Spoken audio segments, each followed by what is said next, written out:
하나의 브랜드에 올인하지 마라라는 주제로 좀 이야기를 할까 합니다. 모든 선택에는 플랜 B가 중요하죠. 이제 잘못된 첫걸음을 하는 분들이 되게 많은데요. 이제 본인의 경험에 의해서만 브랜드를 선택을 한다거나 지인들이 말하는 카더라 이야기에 휩쓸려서 어, 어떤 브랜드가 좋고 어떤 브랜드가 나쁘다더라. 소위 말해 이 브랜드를 지금 창업하면 대박 난다더라 하는 이야기만 듣고 이제 창업을 결정하는 분들이 상당히 많습니다. 보통 3억에서 5억 정도 되는 투자금이 필요할 거예요. 이제 좀 어느 정도 규모가 있는 프랜차이즈의 경우에는 상당한 투자금이 들어가는 부분인데 이 큰 투자금을 너무 단순하게 쓰려고 하는 것은 아닌지 한번 고민해 볼 필요가 있다고 생각을 합니다.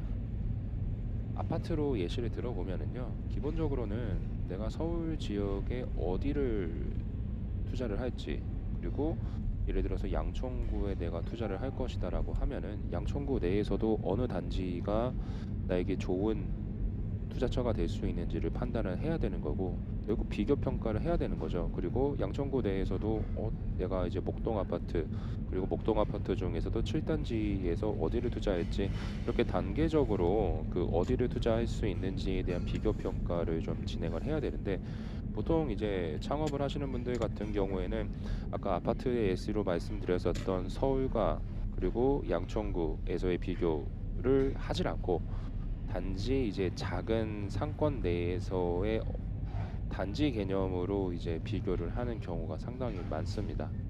하나의 브랜드에만 올인을 하면 안 됩니다. 왜냐면은 이게 비교 분석이 안 되기 때문인 거죠. 한국 사람들이 사실 기본적으로 비교 평가를 아주 잘합니다.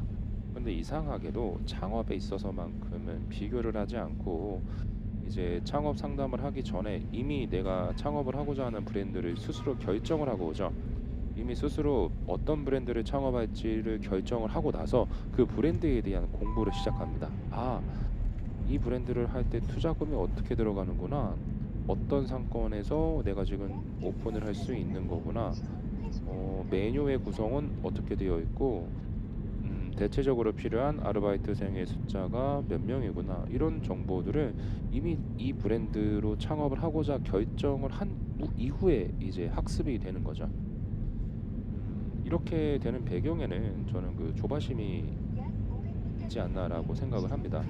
지금 창업을 하기에 앞서 오픈한 어떤 점포들을 보고 그 점포에 줄 서 있는 고객들을 보면서 아, 내가 지금 창업을 하기에 이미 늦은 것 같고 나는 지금 당장 수익을 내야 되는데 여름은 다가오고 있고 지금 빠르게 오픈을 하지 않으면은 뭔가 이 시기를 놓칠 것만 같은 그런 조바심이 들죠. 그리고 실제 마음에 드는 자리가 이제 중개인을 통해서 나온다 하더라도 그 자리를 혼자서만 보고 있지는 않죠. 왜냐하면 자유경쟁 사회에서 그 독점적으로 정보를 습득한다는 것은 불가능하기 때문에 내가 이 자리가 좋다라고 생각을 하고 이 상가의 어떤 임차 시세가 적절하다라고 생각이 된다라고 하면은 그것을 보는 다른 사람 역시도 같은 생각을 하겠죠. 그렇기 때문에 이 선택에 대한 시간이 지연이 된다라고 하면은 그 자기의 마음에 드는 입지에서 오픈을 하지 못할 가능성이 커지는 건 물론 있습니다. 하지만 창업에서는 서두르는 것이 정답은 아닙니다. 넘어지지 않고 무사히 목표를 이루는 것이 가장 중요하다고 생각을 하고요. 셰익스피어도 이런 이야기를 했다고 해요. 험한 언덕을 오르려면 처음에는 서서히 걸어야 된다. 조급한 마음을 가지고 브랜드를 결정을 하고 그 브랜드에 맞는 입지를 찾는다라고 하면은 원초적으로는 잘못된 브랜드를 선택할 수도 있는 거죠. 그 브랜드의 장래성이 어떨지에 대해서도 생각을 하지 못하고 단순히 내 경험상으로만 지인들이 말하는 그런 이야기를 근거로 창업을 판단하기에는 창업에 소요되는 비용과 시간이 상당히 높은 것이라고 생각을 하고요.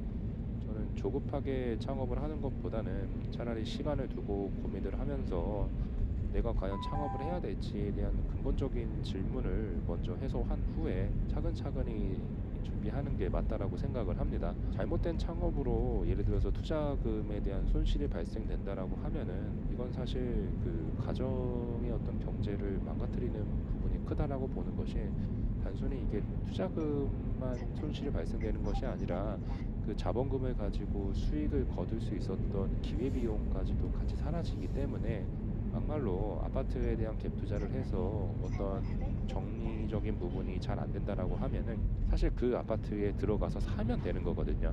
그런데 상가는 다릅니다. 잘못된 창업을 하게 되면은 일단 발생된 권리금 그리고 월세 그리고 이제 시설 투자금을 사실상 회수한다라는 것은 불가능한 부분이기 때문에 애초에 시작을 할 때부터 신중하게 고민할 수 있는 부분이 필요하다라고 생각을 하고요. 그래서 하나의 브랜드에 올인을 하지 말고 다양한 상권을 좀 비교 평가하는 것, 그리고 다양한 브랜드를 비교 평가하는 것이 중요하다라고 생각을 합니다. 창업은 도박이 아니죠. 그렇기 때문에 하나에 올인을 해서는 안 되고요.